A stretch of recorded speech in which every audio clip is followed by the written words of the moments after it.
But up first, is marriage equality in danger? Is it? And this has been an ongoing question since Trump's reelection last November. Should you be getting married right now? Or are the Democrats just having scare tactics? So we are being told it's scare tactics. Two high-profile media pieces from MAGA say, no, marriage equality is the law of the land. No need to get married if you don't want to get married right now. Supreme Court Justice Amy Coney Barrett said in a New York Times recent interview that reversing the Supreme Court's decision would violate reliance interest. For her, that means that too many things rely on that decision, and it would create too much damage, too much chaos for families and couples that currently rely on it if they were to overturn it. Kind of sus, considering that rationale. Where was that when they overturned Roe v. Wade? Yeah. Okay. But now you have David Urban, who is a CNN commentator and notably a previous Trump campaign senior advisor. He has a new column out in USA Today where he says that Democrats are just creating fear where there shouldn't be any.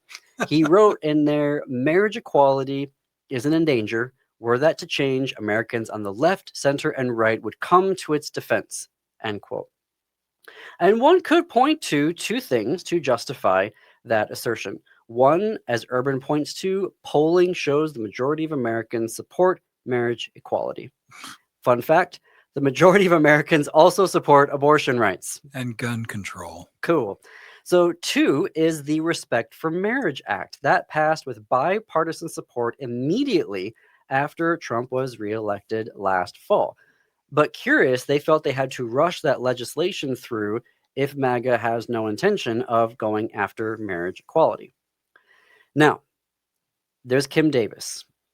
Urban has dismissed her case that's currently in front of the Supreme Court right now. She wants the court to overturn marriage equality. If you don't remember her, she's the one with the hair like all the way down to her waist. Back in 2015, she refused to hand out licenses to queer couples. And yeah, she's been fighting for 10 years over this. The Supreme Court receives over 10,000 petitions to take up a case. According to recent reporting, they usually only take about 70 to 90 cases. So let's assume it's 90 out of a round number, 10,000 this year. That's less than 1%. And most people, legal experts, and all the areas that I've been reading say they're going to reject the case. Like literally every step of the process, nobody has taken it up. So should you get married right now? According to MAGA, no. And yet, according to Lambda Legal, quote, in the first half of 2025, bills and resolutions were introduced in at least 9 states challenging marriage equality. 5 urging the Supreme Court to overturn Obergefell versus Hodges, their court decision. And 4 proposing marriage categories limited to heterosexual couples, end quote. That's from Lambda Legal's website. Now, they say these mean nothing legally. Only the Supreme Court can overturn marriage equality right now. However, MAGA legislators in 9 states are saying, we want it gone. Overturn marriage equality.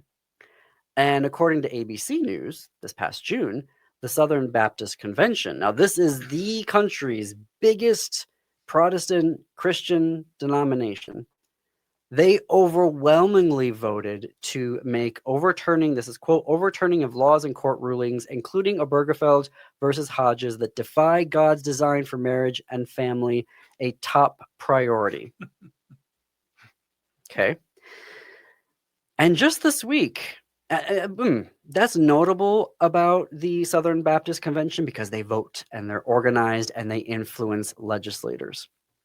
Now, just this week, as in yesterday, the Texas Supreme Court ruled that state judges in Texas can choose not to perform weddings if they have a religious objection.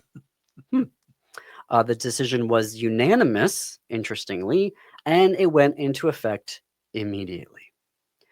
This is not the only case. In New York State last year, the State Commission of Judicial Conduct launched an investigation into one Judge Felicia Pitts Davis when she refused to marry a lesbian couple.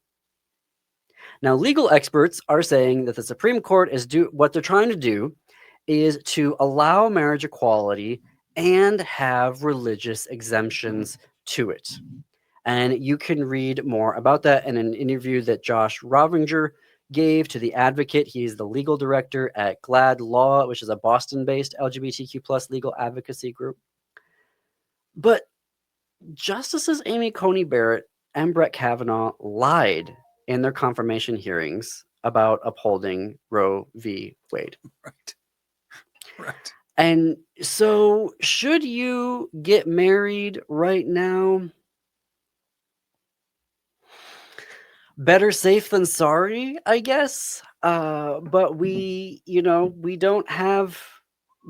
know what the Supreme Court is going to do. They are a wild card. They could decide to take up Kim Davis's case. They have been doing things that have been shocking legal experts for a number of years now. So I personally don't believe that we should just take their word for it on anything. And right now, though, it is the Supreme Court. They're the only ones that can do it. Interestingly, what happens if Trump comes out and says, we need to overturn it? He hasn't said that yet, but they do what he asks. That, I think, will also be an ultimate test. My ruling right now, better safe than sorry. Yeah, I don't trust. I can't find a Republican that I would trust. I haven't been able to trust them for several years. I think they're congenital liars, and these people could be expressing their opinions, of course, but I think undermining the United States, anything that's positive about the United States is their goal, destabilizing this in order to enrich 7 million people is really what's going on. And if they think they can make some money off of either way, if they think they can make some more millions off of it, that's what they'll do, regardless of precedent, regardless of humanity. You have a Supreme Court Justice, Clarence Thomas, who's basically asked for a case to overturn gay marriage.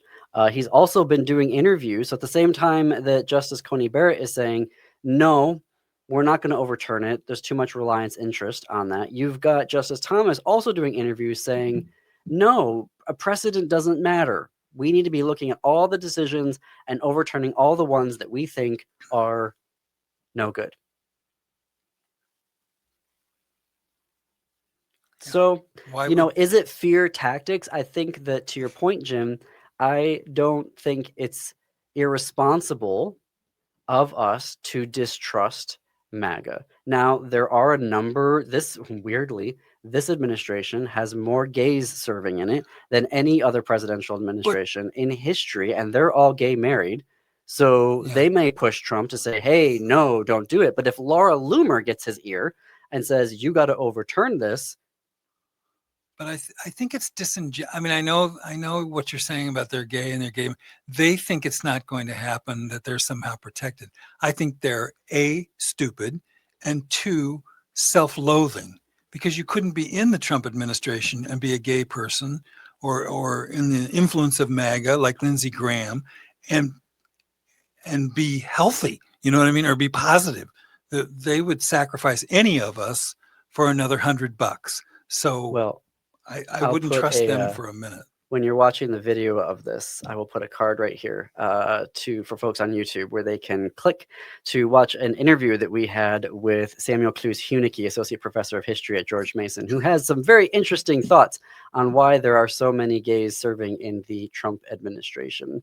But I don't trust MAGA, and I think it's very, very, very interesting. And this is the thing that I can't figure out. Why are there big, high-profile MAGA Republicans going on air trying to calm everybody down about gay marriage and that it's not going anywhere? I mean, the cognitive dissonance of that is really throwing me right now, particularly because I don't think that it's settled within their own party. Well, they're coming for us just like they're coming for everybody else that isn't the 7 million richest people in the United States. So there may be some gays that escape it, like Peter Thiel, that creep, who has enough money that they might say, he's not a bad one. Somehow they'll make an exception for a moron like that. But for most of us, they're coming for us at some point. Well, I mean, what they could do is, Peter Thiel and all those gays in the administration, if they do what they did to Roe and throw it back to the states, they can just go to New York, they can go to California, they can still keep their marriage, and the rest of the country, screw all the gay people in the red states. But we've got to take a break here.